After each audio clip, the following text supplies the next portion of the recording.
وہ مسجد میں بیٹھے ہوئے تھے، آپ نے لوگوں سے سوال کیا کہ سب سے زیادہ بہادر کون ہے؟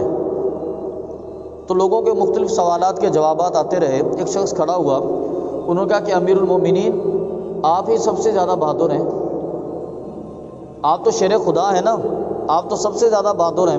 آپ نے فرمایا نہیں، میں بہادر تو ہوں، سب سے زیادہ بہادر نہیں ہوں۔ میں نے سوال یہ کیا کہ سب سے زیادہ بہادر کون ہے؟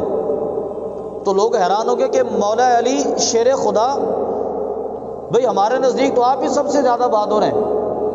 آپ نے فرمایا نہیں، سب سے زیادہ بہادر ابوبکر صدیق ہے۔ میں بہادر تو ہوں لیکن سب سے زیادہ بہادر ابوبکر صدیق ہے۔ تعجب سے سوال ہوا کس کی کیا وجہ ہے؟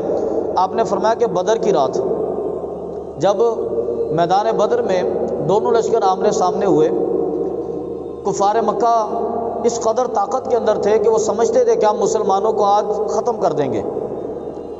ایسی کیفیت میں مسلمانوں کی ایک مختصر سی تعداد بدر میں کفار کے سامنے تھی۔ جب سب لوگوں کے خیمے نصب ہو گئے، نبی کریم صلی اللہ علیہ وسلم کے لیے خیمہ نصب کیا گیا۔ جب آقا علیہ الصلوۃ والسلام کے لیے خیمہ نصب کیا گیا، تب سوال یہ پیدا ہوا کہ نبی کریم صلی اللہ علیہ وسلم کے خیمے پر چوکی داری کے لیے، حفاظت کے لیے کون کھڑا ہوگا؟ فرمایا کہ جب یہ سوال ہوا تو سارے کے سارے لوگ شش و پنج میں پڑ گئے کہ آقا علیہ الصلوۃ والسلام کی حفاظت کے لیے کس کو ہونا چاہیے۔ اور یہ تھی بھی بڑے کمال کی بات، کیونکہ کفار مکہ کا سارا مقابلہ نبی کریم صلی اللہ علیہ وسلم کے ساتھ تھا۔ صحابہ کرام کے ساتھ دشمنی کیا تھی کفار مکہ کی؟ اس لیے کہ حضور کے ساتھ کھڑے تھے۔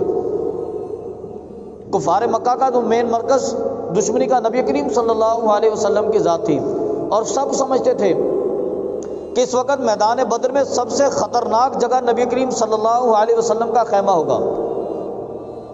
جب سوال یہ پیدا ہوا کہ حضور کے خیمے پر چوکی داری کے لیے کون کھڑا ہوگا، تو سیدنا صدیق اکبر رضی اللہ تعالیٰ نے فرمایا کہ تم خاموشی سے جا کر سو جاؤ، نبی کریم صلی اللہ علیہ وسلم کے خیمے کی حفاظت میری ذمہ داری ہے۔